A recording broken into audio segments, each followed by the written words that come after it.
Safine Jabarani filɛbagaw an bɛ sufɛ foli ta k'a lase aw ma fo yan fo aw sigiyɔrɔ la aw ka don kibaru kɛnɛ kɔnɔna na. An ka bi bakurubaw filɛ nin ye. Malien 460 olu de labilala ka bɔ Guinée kaso la. Au Conseil des Maliens de l'extérieur ka wulikajɔ sababu la u seginna ka na an ka faso kɔnɔna na. Kunnafoni dira sɔgɔmaden na kunnafonidilaw ka lajɛba dɔ senfɛ.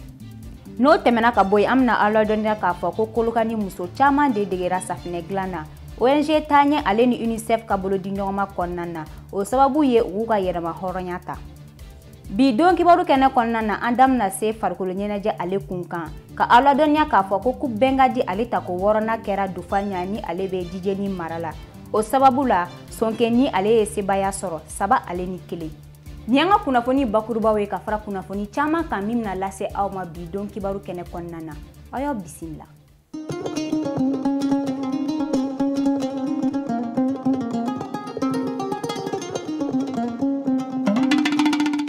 Aw minnu tɛ sɛgɛn an filɛli la jamana kɔnɔ ani jamana kɔkan an bɛ aw fo ko kuratun aw ni timinadiya i n'a fɔ n y'a fɔ aw ɲɛna kunnafoni daɲɛ kumabaw la cogoya min na kunnafonidilaw welela lajɛba la sɔgɔmaden na cakɛda fɛ cakɛda min ka baara ɲɛsinnen don malidenw ka koɲɛ ɲɛnabɔli ma n'olu bɛ jamana wɛrɛw la ka aw ladɔnniya k'a fɔ ko nin dabɔkun ye yaasa ka ɲɛfɔli kɛ malidenw ka lahaliya kan malidenw minnu sigilen bɛ Laginɛ jamana la olu minnu datugura Laginɛ kaso la ɲɛfɔli kɛra k'u labilara wa k'u seginna ka na an ka jamana kɔnɔna na u minɛna ka sababu kɛ k'u yera wari sɔrɔ jɛkulu dɔ la n'o ye Kinɛti ye Habib Sila n'ale ye au Conseil des Maliens de l'extérieur ɲɛmaa ye a bɛ ka ɲɛfɔli kɛ Fatumata Kulibali fo ka taa se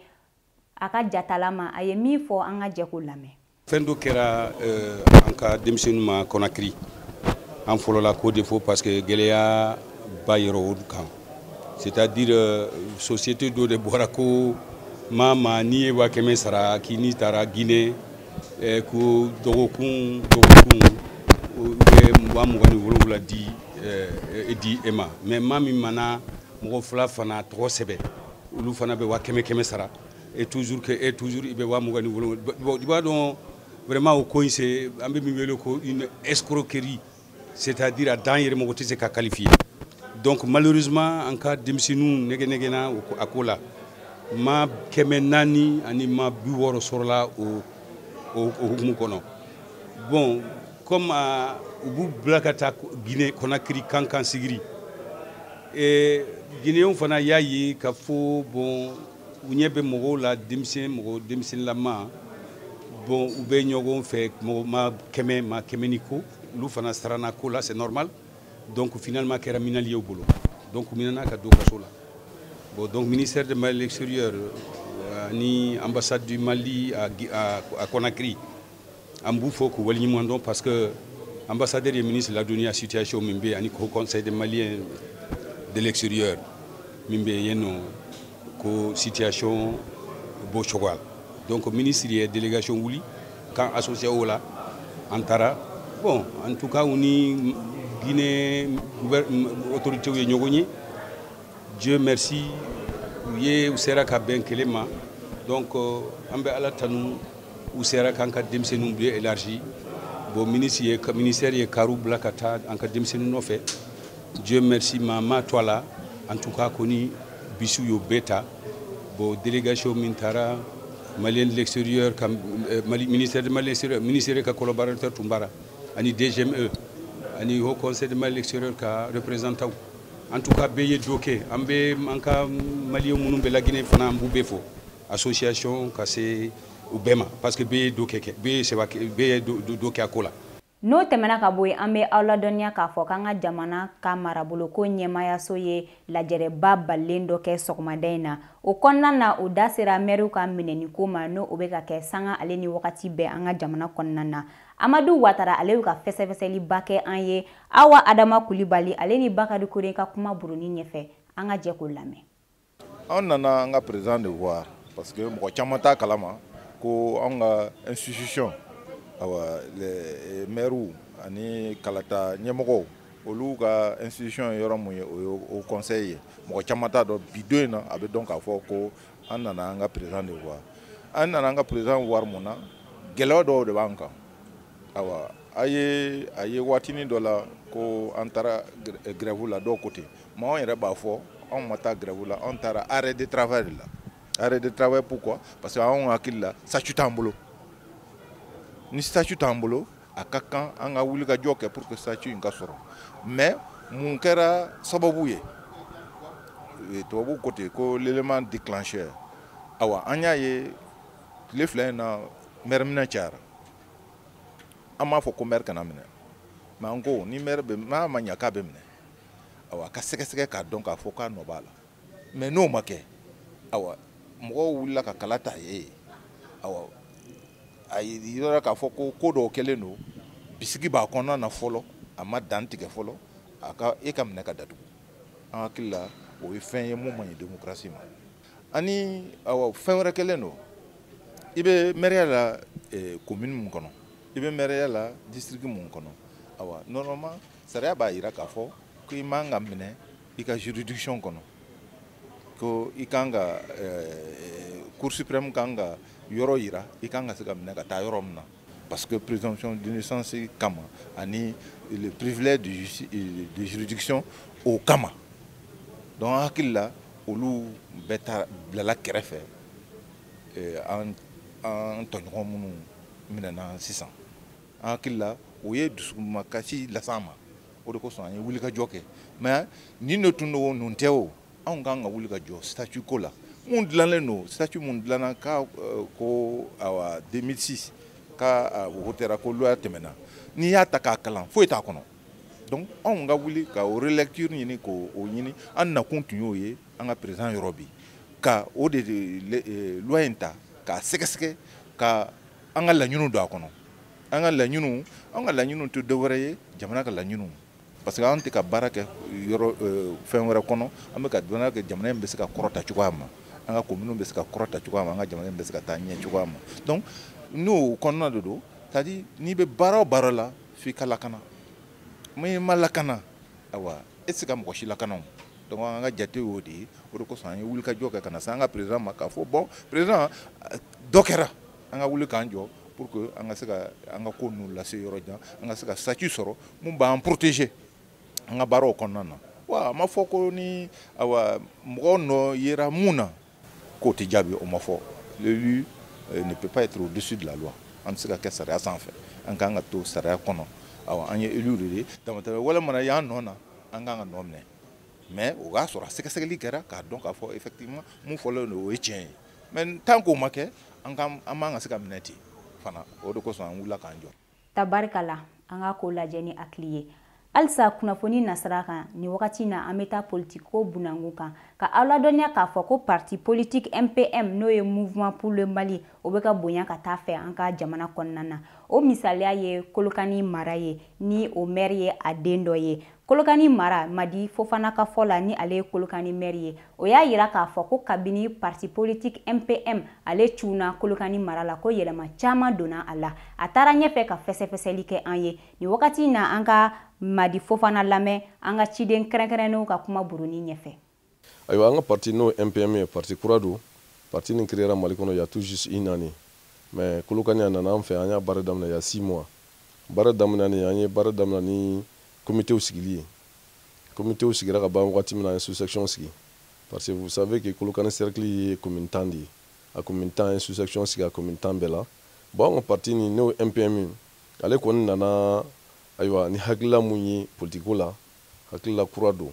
o hakila ti dore aywa hakila korole mu me politicien na vraiment anga parti nyemo no honorable hadi nyanga do ani bureau national mo be go tagabolo bla yana nga tanga me promesse ke ta mo ko ka fo ayo andeme ngamen gayi angon be réalisation ne ke folo aywa dugu ye ka dugu deme jiko ta fanfe yele ko ta fanfe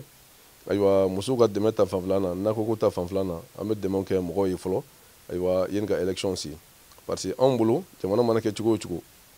aywa action humanitaire anga vanga da kwa donc parti trabolo ni jidi mo fen ma parti ko do parti ko teo iba baraji soro donc abe mo fen me jita olu be mahina sura kunana donc anga parti ga hakla ni parti nale en 600 je kuluganya e ingali ke réalisation mununa ani château kononton ani installé kulugani era cercle kuno en 4 mois donc au Kereflana ayiwa baara dɔw fana bolo dalen no an fɛ baara min ala sɔnna ma n'an bɛn'o kɛ n'o ye ka lampadaire installer an ka dugu ayiwa foroba kɛnɛw caman na n'an b'a fɔ o ma fɛrɛ kɛnɛw ayiwa mun ye bolifɛnw fana ye conseil fɛn fɛn ni o kɔni sɔnna ka na parti la an ye bolifɛn ɲini ka d'o bɛɛ ma parce que an bɛ milieu min na an ka milieu ye milieu rural donc ka bɔ dugu la ka taa dugu la a ma nɔgɔn donc même banabaatɔw u tali wagati dɔ la a ma nɔgɔn o de la an nana ni moto ye conseil fɛn fɛn ni nana parti la moto kelen kelen dira o bɛɛ ma donc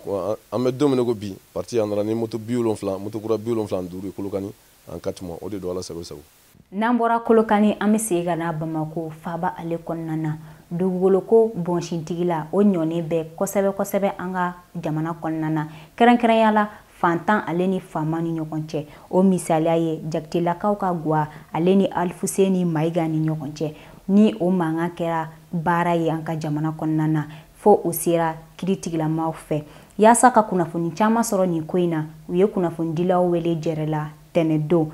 Baba Dambele ale bɛna ɲɛfɔli kɛ an ye ko taabolo ale kun kan a ye ɲɛfɔli kɛ an ye an ka ciden Aminata Daɲɔ fo ka taa se Umar Traore ka kuma buruni ɲɛfɛ a ye min fɔ an ka jɛ ko lajɛ. Lajɛ in kun ye min ye ka information di mɔgɔw ma an fa ka yɔrɔ cili ko la parce que komi i b'a kalama nin t'aw nako fɔlɔ ye aw de la ka na yɔrɔ cira mais techniquement nana ye k'a fɔ fiɲɛ bɛ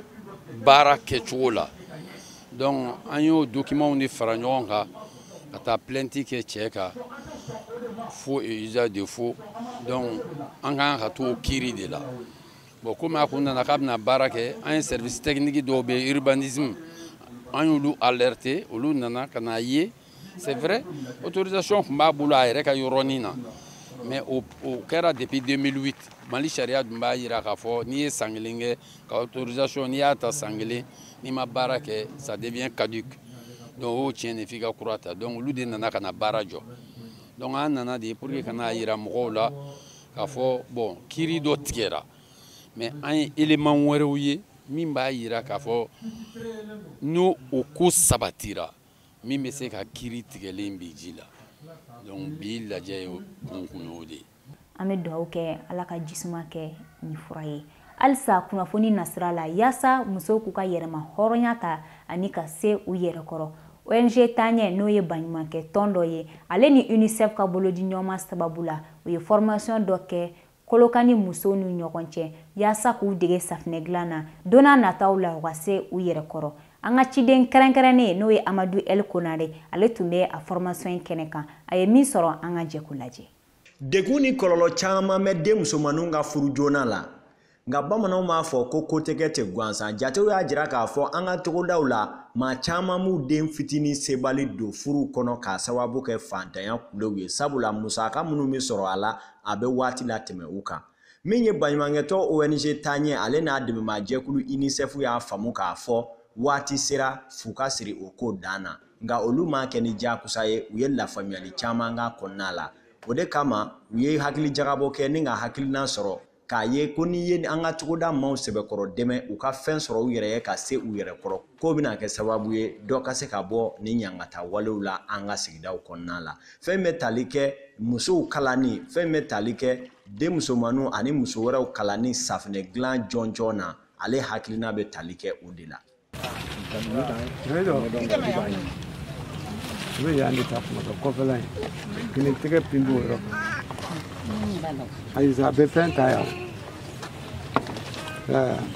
U ye soni sigi Kolokani dugu kɛmɛ ani kunkanfɛn kan ka olu musow dɔw sɛbɛkɔrɔ kalan waasa olu bɛ se ka dugu bɛɛ lajɛrɛlen kalan cogoya min na o kalan kunfɔlɔw dayɛlɛlen kɔfɛ Kolokani yɛrɛmarakafo ɲɛmaaw bɛ ɲɛfɔli k'an ye. ONG Taɲɛ ka nin hakilina ye min bɛ tali kɛ k'an ka balakaw dege safinɛ bɔli la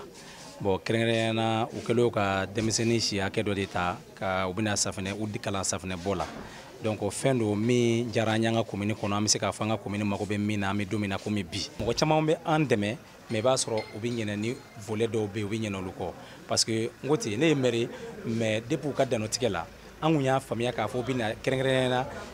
bolokoli kɛlɛli ani furujoona kɛlɛli la mais an y'a ye k'a fɔ u ka tagabolo kɔnɔna na u bɛ ka an dege nin baara misɛnninw fana na donc o welekan o ye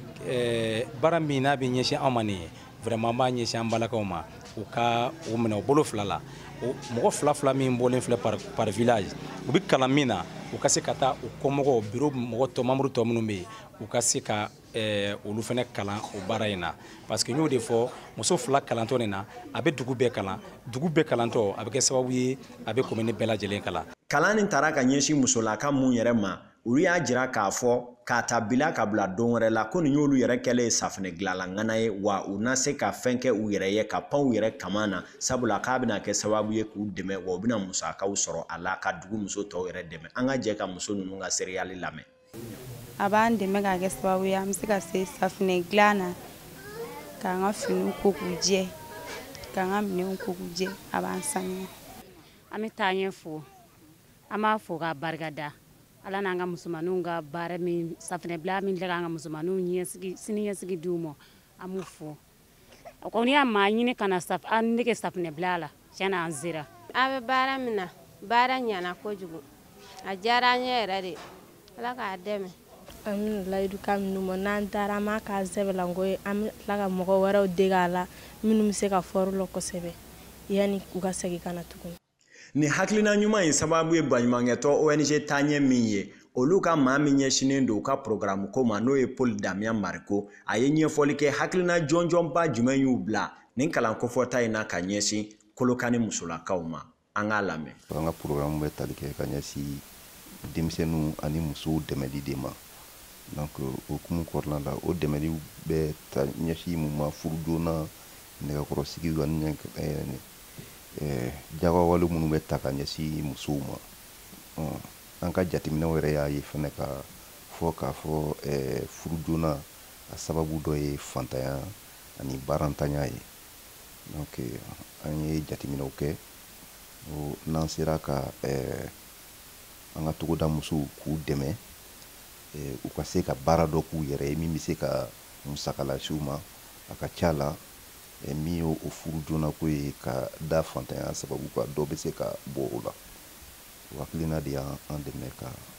se ka ni u dege safinɛ dilan la. Ni safinɛ dilan in kɛra fɛn sabatilenba ye Kolokani musow yɔrɔ la sabula tile kelen kɔnɔna la k'a daminɛ sɔgɔma ka se wula fɛ safinɛ bɛ dilan cogo fɛn o fɛn na u y'a bɛɛ lajɛlen fisɛfisɛ u ye u k'a faamu wa wulayanfan fɛ ka u yɛrɛ bila u ka misaliyaw kɛ a la ka safinɛ bɔ fɔ k'u yɛrɛ ko o la o su fɛ u y'a sɛmɛnciya ko n'u seginna u fana na u kɔmaw dege wa olu yɛrɛ na nin kɛ manakun ye u yɛrɛ bolo.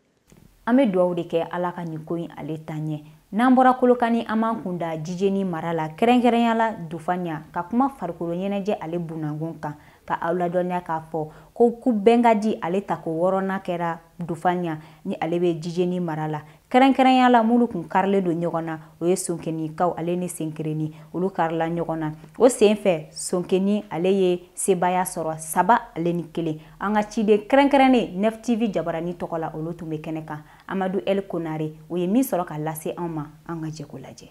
Ndola bɛ ten nɔ a bɛ k'i sɛnsɛn dɔɔni dɔɔni Ndola bɛ jɛnbolo kalamani kɔnɔntɔn sɛgɛrɛna fan fɛ a ye Ndola kɛ Ndolajan ye k'a b'a bila ka taa ɲɛfɛ a ma se ka ɲɛ a bolo a di an ka d'i ma Ndola bɛ jɛnbolo kalamani kɔnɔntɔn jalatigi sɔgɔjɛ fan fɛ jalatigi Ndola ma se ka k'ale ta ye kalamani 8 sɛgɛrɛna fan fɛ Ndola b'ale bolo nin waati na a bɛna kɛ cogo jumɛn na a di an ka d'i ma Ndola bɛ jɔn bolo kalamani 11 jeliw fɔlɔ kɛ ba. Donc an bɛ mun fɔ coupe in na dɔrɔn o de ye ka maire fo ka d'a kan hakilina min n'a y'o sɔrɔ ka ɲɛsin a ka commune denw ma n'o ye balontan labɛnni ye ka u don ɲɔgɔn na pour que u ka se ka ɲɔgɔn dɔn don min tɛ bi u ka se ka commune yiriwa o de y'a to an bɛɛ b'a ka kɛnɛ kan parce que fɛn min don balontan tɛ tulonkɛ ko ye tuguni balontan ye sɔrɔko de balontan ye bɛnko de fana ye donc an nisɔndiyalen bɛ kɛnɛ kan bi mun kɛra a diyara an ye a bɛnna ma. 9 TV filɛbaw i n'a fɔ aw ɲɛ b'a la cogo min na honorable ale kumana n'o ye Usumani Kuyate a y'a ka dantigɛliw di min ye k'a dɔn Jijeni commune yɛrɛ maire nin waati na ale b'an kɛrɛfɛ yan monsieur le maire ni ɲa. Nin coupe in kɛra i ka commune kɔnɔ finale yɛrɛ ta na min ye monsieur le maire b'i kɛrɛfɛ maa o maa y'i jɛ ɲɔgɔn ye i ni mun bɛ tɔn na mun tɛ tɔn na olu bɛɛ b'i kɛrɛfɛ nisɔndiya jumɛn b'i la. Bon Konareke n ka foli b'aw ye n b'aw fo k'aw tanu kosɛbɛ n'i y'a ye bi ko an bɛ nin kɛnɛ kan bi nisɔndiya ka na aw ye yan kɛnɛ kan o ye o sababu ye honorable Mani Kuyate ye an ma kubu si da yan Jijeni commune kɔnɔ yan ko an ye honorable Mani Kuyate wele ka na ko a ma déplacer ka na ka bɔ Bamako o ma kɛ fɔlɔ donc ne bi honorable Mani Kuyate fo n bɛ aw yɛrɛ fo ka ko télévision fo ne Mani Kuyate fo ka damateme vraiment mi dobo abaraji la mais ko bara wala nyima koni wajibi akakani foli de ani délégation mun bora kolokani bi kanaya unanda kana flenya mogo mindo ati yere bonya mogo mo ati yere feya mogo mo abaka kuma min fuye ni ka fo de ko politique ma do teda are kechugo ni ada chugo ni donc ni mogo min kechugo no da chugo en fait ka nya ko duma ci préparer ya kamo ke ale ko fe ni ya ya ngo dimisonu makalla ko do ko anyu aw ye bi bolondana bi ala ni yere compétition ya to anga dimisonu la ko dona mais halbi am continue nay ka compétition ka ku wara da sanwore kuna rake ebina non anga jega kenyo fo de kada onye ima ngo dimisonu ben ni so jale no bi burtu kono ma ko te bolongoro bi kene kan godo ni gon kɛra dulantanba jijalen ye dufaniya wa ni kɛnɛ kan député fo ka taa se maire ma ani maaba caman olu ma to kɔ a ko la ni de bɛna dan sen an ka bi don kibaru kɛnɛ kɔnɔna na NEF-TV ɲɛmaya so ka fara fasiri jama kan olu ye min sɔrɔ ka lase aw ma bi don kibaru kɛnɛ kɔnɔna na ka kɛ ni bi arabadonya ye novembre kalo tile 13 san 2019 ka lase aw ma o de tun ye nin ye an bɛ dugawu kɛ ala ka su hɛrɛ di anw ma k'anw lakana